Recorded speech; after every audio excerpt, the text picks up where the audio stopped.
reading out reception tab today for Wink of an Eye. I have nothing else to share about this episode, so we'll just read what others have had to say, because it's fucking Wink of an Eye, you know. Star Trek novelist Dayton Ward judged that the setup for Wink of an Eye is interesting enough at first blush, a race of beings who move through time at a rate so fast that they're all but undetectable. Unfortunately, it's upon the second and subsequent blushes that the concept begins to fall apart. He writes that the Scalosians had too limited imagination for continuing their race, and that mating with members of other species would be no help. He found the science wanting, though I have to admit that here it provides one of the series' more original red shirt deaths. Ward did admire the set design. Clever use of tilted camera angles and lighting helped to sell the illusion of the characters moving about the ship at their hyper-accelerated rate. One nice touch is the slowing down of the various lights and gauges that fill the bridge's workstations when Kirk and Deela are there. David Allen Mack, also a Star Trek novelist, wrote, "It's not a bad idea for an episode, but the execution on this one felt sorely lacking. He noted some gaps in logic. Still, how does one propagate a species by mating one's women with aliens? And if time moves so slowly for them, why would they need to place the Enterprise crew in suspended animation? Wouldn't a few days' worth of knockout drugs suffice?" Zach Handlin of the AV Club was unimpressed by the episode, assigning it a B-, but still a fairly positive score, man, and noting some plot holes. They managed to beam aboard the Enterprise somehow, which doesn't make a lot of sense science-wise. If their speed makes them invisible to the computer as life forms, how would the transporter even work?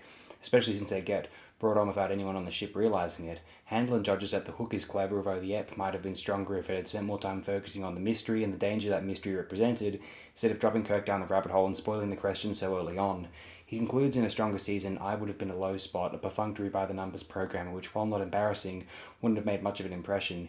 Here it reminds us that for a while anyway, competency was the least we could hope to expect from the series. Melissa N. Hayes Gerke of the University of Maryland found more problems of the science.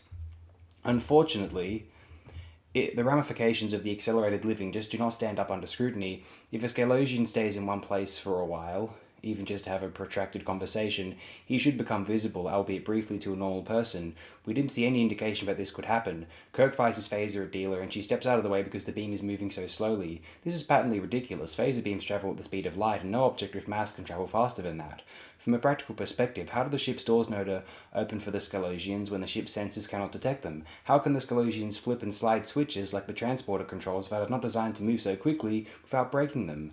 StarTrekReviews.com found some praise. There's no character interaction between our heroes, save for the wonderful moment when Kirk meets Spock in the corridor and simply smiles. Oh, there's also Blink of an Eye in Star Trek Voyager, but Star Trek Voyager is terrible. We don't need to acknowledge its existence here if we do not have to. So once again, thanks again, my good and dear friends, all of you. Most of you at least. Whatever.